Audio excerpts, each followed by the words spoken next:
Metre लगाना पड़ता है।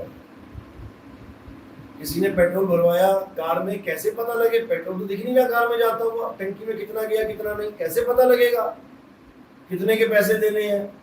मीटर लगा हुआ है, मीटर में देखना पड़ेगा कितने लीटर चला गया अंदर, उसके हिसाब से पाई पाई का हिसाब हो जाएगा। अब हमें कैसे पता लगे कि ज्ञान पूरा है या अधूरा है? मीटर से। वाणी से पहचानिए साधु चोर की हाट।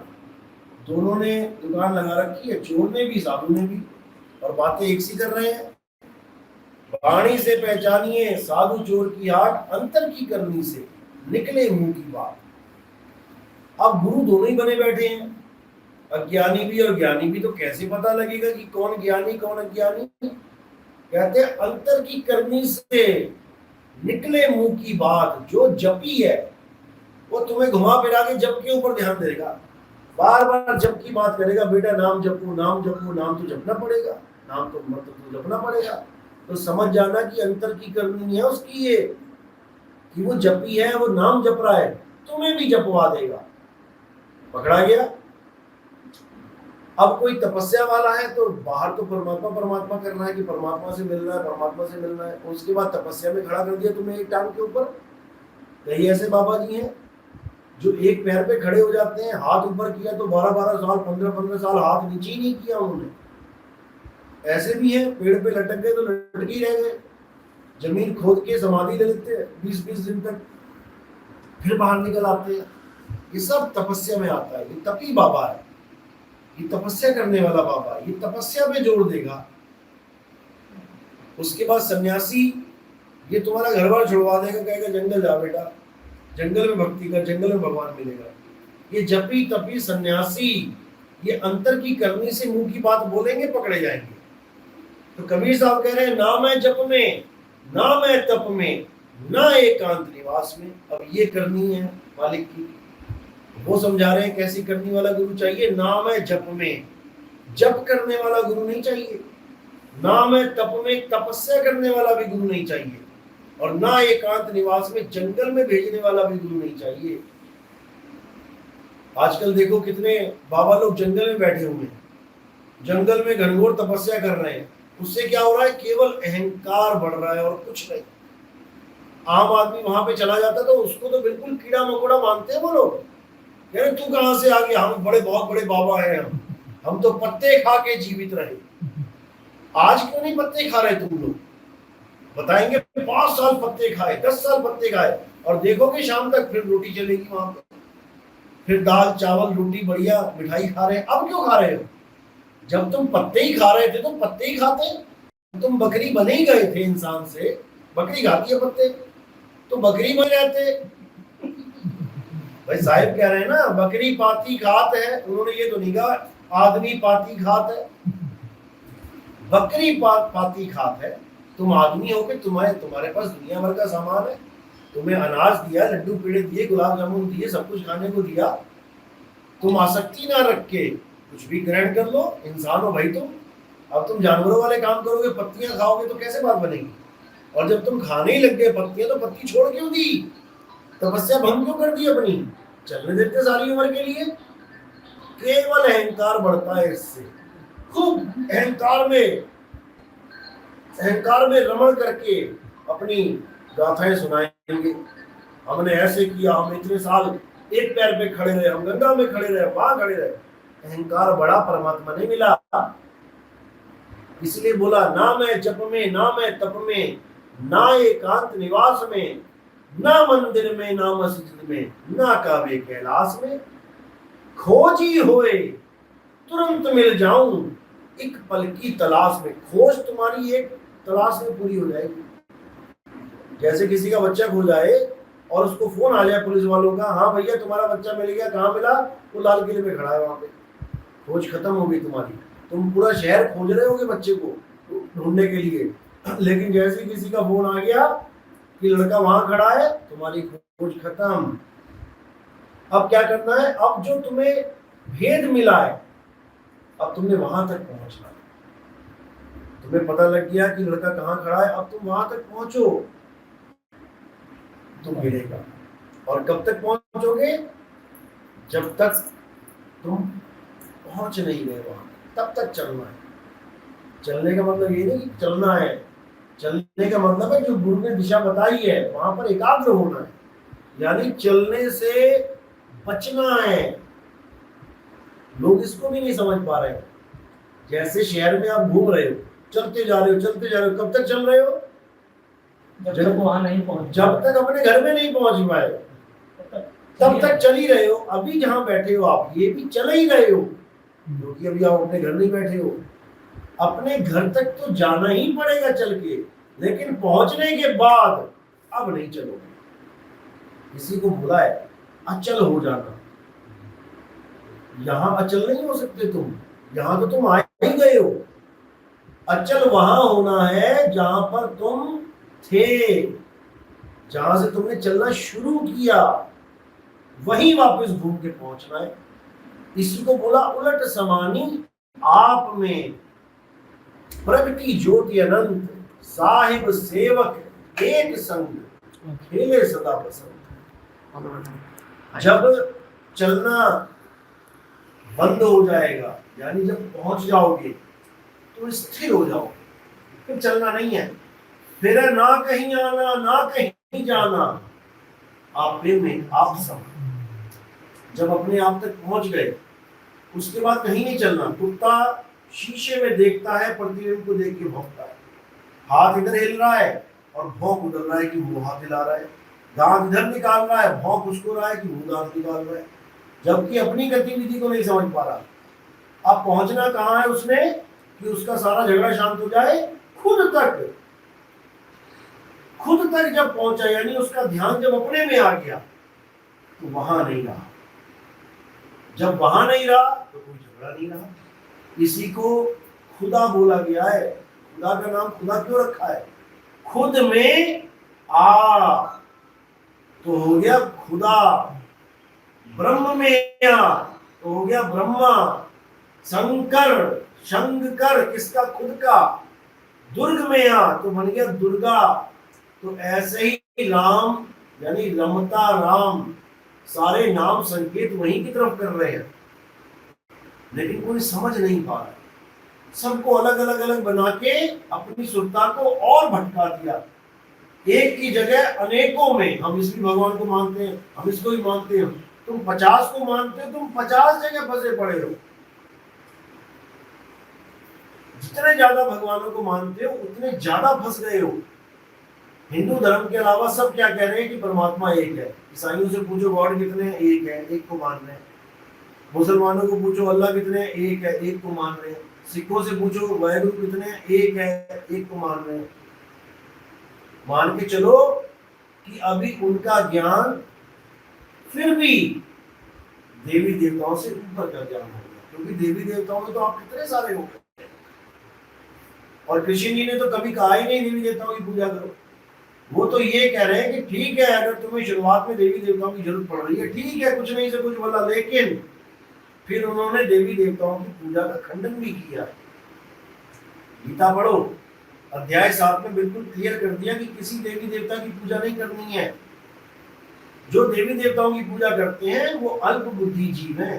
निर्बुद्धि नहीं बोला कि उसमें बुद्धि है ही नहीं, अल्प बुद्धि यानी छोटी बुद्धि, कम अकल। अकल तो है तभी तो पूजा कर रहा है, वरना नशे कर रहा होता, वरना गालियां दे रहा होता किसी को, वरना झगड़े कर रहा होता। अकल है लेकिन थोड़ी है, यानी सत्य को नहीं पहचान पा रहा, सत्य को नहीं पकड़ पा रहा है। जो गीता में लिखा हुआ है उसको नहीं जान पा रहा है, जो करने को मना किया है उसको कर रहा है अज्ञानतावश। वो भी तो खत्म हो जाएगा जब भेदी गुरु आ जाएगा जीवन में। भेदी गुरु जीवन में आ गया, अब देवी देवताओं का पूजा पाठ खत्म। इसका मतलब ये नहीं कि तुम नास्तिक हो गए, इसका मतलब ये नहीं कि तुम धर्म के विरुद्ध हो गए। इसका मतलब ये है कि जैसे तुमने 10वीं क्लास को छोड़ के, 12वीं को छोड़ के कॉलेज में एडमिशन ले लिया, अब 10वीं की क्लास में बैठने का कोई मतलब ही नहीं है, 12वीं की क्लास में जाने का मतलब ही नहीं है। अब तुम कॉलेज के स्टूडेंट हो गए हो। तो कॉलेज के स्टूडेंट सनातन धर्म में कौन है? 2 चीजें हैं, एक है हिंदू एक है सनातन। जब तक आप देवी देवताओं की पूजा कर रहे हो तब तक आप हिंदू कहला रहे हो। हिंदू देवी देवताओं की पूजा करते हैं, लेकिन जब आप सनातनी हो जाओगे तो आप देवी देवता की पूजा नहीं कर सकते। फिर आप सनातन को मानोगे। सनातन क्या है? अध्याय 2 24वां श्लोक क्या बोल रहा है? हे अर्जुन, ये आत्मा अजन्मा है, नित्य है, शाश्वत है। ये कभी किसी के द्वारा ना तो मारा जा सकता है, ना कोई इसको पैदा कर सकता है। ये अचल है, स्थिर है, अडोल है, अबोल है, सर्वव्यापी है। यही पुरातन है, यही सत्य सनातन है। कोई शरीर सनातन नहीं है। हे अर्जुन, इस दुनिया में 2 प्रकार के तत्व हैं, एक आत्मा और एक शरीर। आत्मा क्या हुआ? सनातन, सत्य सनातन। और शरीर क्या हुआ? असत्य। शरीर बदलते रहते हैं, शरीर का कोई अस्तित्व नहीं रह जाता, नाश हो जाते हैं। इसलिए इनकी पूजा नहीं करनी है, वर्जित है। सनातन धर्म में देवी देवताओं की पूजा करने वाले देवलोक को जाते हैं, पितरों की पूजा करने वाले पितरलोक को जाते हैं, भूतों की पूजा करने वाले भूतों के लोक में जाते हैं। इन तीनों में से कोई सनातन धर्म को या सनातन स्थान को नहीं प्राप्त कर सकता। ये तीनों ही अज्ञानी है। आत्मा तो वही जान सकता है जिसने आत्मज्ञानी गुरु को धारण कर लिया है, जो शरीर में और आत्मा में तुम्हें भेद समझा दे, सत्य और असत्य का भेद बता दे, और असत्य को छुड़वा दे, सत्य को लखा दे। सोई गुरु पूरा कहावे, 2 अक्षर का भेद बतावे। एक छुड़ावे, एक लखावे, तब प्राणी निज घर को जाए। जब हम छुड़वाएंगे असत्य को, तभी तो सत्य को धारण कर पाओगे। अब पहले ही सत्य को छोड़ के असत्य को धारण करे बैठे तो कैसे बात बनेगी? अगर चीनी का स्वाद लेना है तो जो नमक की डलियां मुंह में रखी हैं उसको मुंह से बाहर निकालना पड़ेगा। नहीं तो मुंह में डली रखी है और कहो थोड़ी सी चीनी खा के मैं स्वाद ले लूं, नहीं आएगा। बिल्कुल अलग होना पड़ेगा। जैसे गुड़ गोबर होता है, गुड़ अलग गोबर अलग। अब कोई मिला दे उसको तो खाने लायक नहीं रह गया वो। इसी प्रकार सत्य और असत्य अलग अलग है। शरीरों की पूजा नहीं करनी है तो शरीरों की पूजा नहीं करनी है तो कैलेंडर की पूजा कहां से आ गई? मूर्ति की पूजा कहां से आ गई? पत्थर की पूजा कहां से आ गई? जब जीते जागते देवताओं को छुड़वा दिया कृष्ण जी ने कि देवताओं की पूजा से अच्छा है तुम गोवर्धन पर्वत की पूजा करो, ये बोला था उस वक्त। आज भी लोग गोवर्धन की पूजा कर रहे हैं, परिक्रमा कर रहे हैं। जाके देखो मथुरा वृंदावन क्यों कर रहे हैं? क्योंकि ये हुक्म था कि देवताओं की पूजा नहीं करनी। और वो लोग आज भी देवताओं को नहीं पूछते, कहने को वो हिंदू है, लेकिन वो कृष्ण जी के अलावा किसी की पूजा नहीं करते। इसी को समझना है। क्यों कहा कृष्ण जी ने देवताओं की पूजा छोड़ो? आत्मज्ञान के लिए। उन्होंने चाहा कि जो भगत हैं, भक्ति कर रहे हैं, कम से कम सतभक्ति तो करें। बच्चा पढ़ रहा है तो कम से कम अच्छी तरह तो पढ़ ले।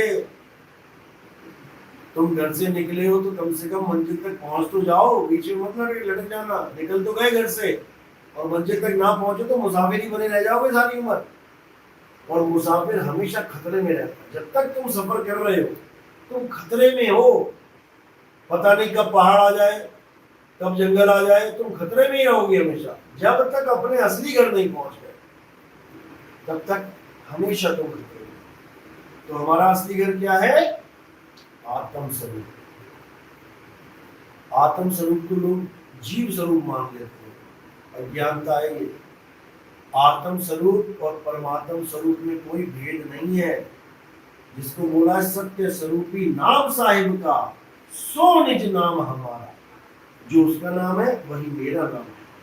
मोही तो ही मोही अंतर कैसा।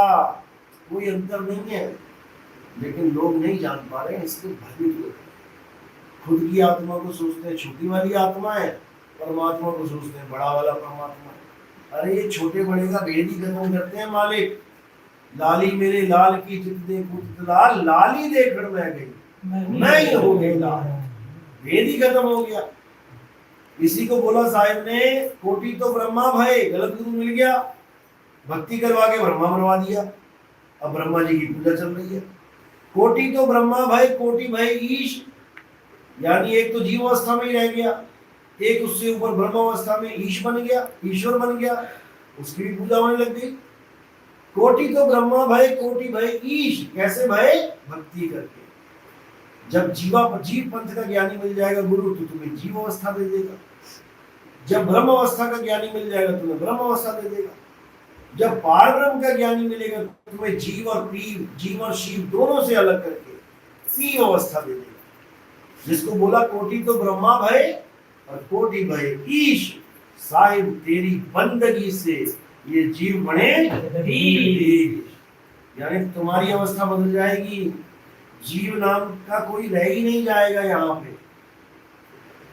तो ये जो ज्ञान है, ये बंदी छोड़ कबीर साहब का ज्ञान है, और इस ज्ञान का कोई टक्कर नहीं किसी के साथ। सरेंडर करते हैं लोग इस ज्ञान के आगे, लेकिन वही करते हैं जो विवेकी पुरुष है। अब जिसको इल कुक्कड़ का नहीं पता, यानी कि मुर्गी और चील में फर्क ही नहीं पता, वो यही मान के बैठा है, मैंने तो बचपन में पढ़ा था मुर्गी भी एक पक्षी है, चील भी एक पक्षी है, दोनों ही पक्षी हैं, दोनों को बराबर मान के बैठा है। तो मुर्गी कहाँ घूमती है? गलियों में। और चील कहाँ घूमती है? बादलों के ऊपर। तो मुर्गी में और चील में फर्क ही नहीं है क्या कोई? जमीन और आसमान। मुर्गी जमीन छोड़ नहीं सकती, चील आसमान में ही रहती है। तो ये फर्क है। हमारे पंजाबी में कहते हैं इल कुक्कड़। इल यानी चील, कुक्कड़ यानी मुर्गी। तो कहते हैं इल कुक्कड़ का पता नहीं लो, यानी चील में और मुर्गी में फर्क नहीं पता, और चला है बड़ी बड़ी बातें करने। तो यही भेद है। इसी को साहिब ने कहा कि एक पक्षी, अरल पक्षी, आसमान में रहने वाला पक्षी गलती से जमीन पे आ गया। अब लोग मान के बैठे कोई अलल पक्षी होगा जो हमेशा आसमान में रहता है। अरे संकेत दिया साहिब ने, ये सुरताई अलल पक्षी है जो अपने घर को छोड़ के नीचे आ गई। अब इसी को वापस घुमा देना है आसमान में, और हमेशा हमेशा के लिए आसमान में ही रहना है। आसमान ये वाला नहीं, ये तो ब्रह्मांड आसमान में घुमाएगा हमें ले जाके। ये भी संकेत है, धरती भी संकेत है, आसमान भी संकेत है, ब्रह्मांड भी संकेत है। अरे नाम एक खंड और सब खंडा, सार शब्द गजे ब्रह्मंडा। आपको ये तो ब्रह्मांड की आवाज को सार शब्द कहते हैं। अरे भाई वो भेद है, वो संकेत मात्र है, ब्रह्मांड में नहीं है सार शब्द। पिंड अंड के पार सो देश हमारा। चलो बाकी सत्संग समझ में आता है हमारा यूट्यूब पे? आता है पूरा? चलो बहुत अच्छी बात है। यही मौका है समझने का। इस जन्म में नहीं समझे तो समझो काम खराब हो जाएगा, तो जन्मों जन्म धक्के खाने पड़ेंगे। इसलिए अच्छी बात है, समझ गई तुमने। आज माँ बाप का फर्ज अदा कर दिया। लोग कहते हैं ना कि कोई अपने माँ बाप का फर्ज अदा नहीं कर सकता, कर्ज अदा नहीं कर सकता है। ऐसे कर सकता है, नाम दीक्षा दिलवा दी, अब इसकी मुक्ति हो जाएगी जीव की। ऐसे कर्ज अदा होगा। कोई ये ना सोचे कि नहीं कर सकता। मेरी माँ बोल रही थी हमसे नाम सलाम उल्टा पुल्टा हो जाता है, ले लिया है हमको ले जाके जीव है, तो भाई चलो तो सब उनकी कृपा है। ये तो मालिक की रहा है। उल्टा पुल्टा हो जाता है, बच्चे से 100 गलतियां होती हैं तो प्रिंसिपल के स्कूल से निकाल देता है। उसके लिए मास्टर रखा है, डंडा रखा है, सीधा करेंगे। चिंता की बात की है। चलो मैंने आगे निकलना है, सिंगापुर की फ्लाइट है मेरी, तो थोड़ा जल्दी करना पड़ेगा। आज नहीं रखेंगे अब तक, अब आगे अगली बार मिलेंगे आपसे। सतनाम साहिब। थोड़ा इधर ताकिए।